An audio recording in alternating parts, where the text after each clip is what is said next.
ரட்சிக்கப்பட்டவர்களாகிய நாம், ரட்சிக்கப்பட்டவர்களுடைய வாழ்க்கையை நாம் வாழ்வதற்கு மிக முக்கியமான தேவை ஜெபம், வேத வாசிப்பு மற்றும் சாட்சி. கிறிஸ்துவை உடையவன் ஜீவனை உடையவனாயிருக்கிறான். அந்த ஜீவனை உடையவன் நிச்சயமாக ஜெபிப்பான்.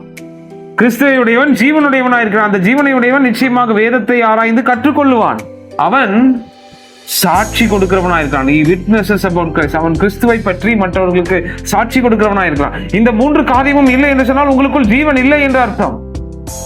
ஏன்னா ஜீவனை உடையவன் ஏதாவது காரியங்களை செய்ய வேண்டும் அல்லவா?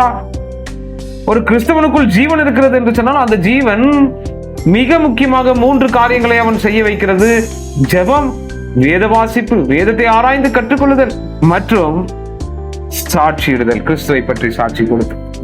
இந்த மூன்றும் இல்லை என்று சொன்னால் உங்களுக்குள் ஜீவன் இருக்கிறதா என்று சொல்லி லேப்ல போய் டெஸ்ட் பண்ணுங்க. இந்த லேப் எங்கேயும் இல்லை, வேதத்துல தான் இருக்கிறது. அந்த வேதம் தான் நமக்கு லேப். அந்த லெபார்டரி டெஸ்ட் எடுத்து பாருங்க, ஜீவன் இருக்குதா இல்லையான்னு தெரிஞ்சிடும். ஏன்னா ஜீவனை இருக்கிறவன் இந்த மூன்று காரியத்தில் தீவிரமா இருந்து கொண்டேதான் இருப்பான். கிறிஸ்தவ வாழ்க்கை என்றால் என்ன? கிறிஸ்துவுக்காக வாழ்வது, கிறிஸ்துவை போலவே வாழ்வது, கிறிஸ்துவுக்காக வாழ்வது. அது எப்படி சாத்தியம்? தேவ கிருபையினால் சாத்தியம்.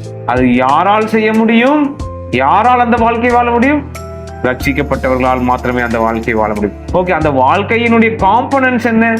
அந்த வாழ்க்கை என்று சொன்னால் என்ன வாழ்க்கை? எதை வாழ்வது? ஜபிப்பது, வேதம் வாசிப்பது மற்றும் சாட்சியிடும்.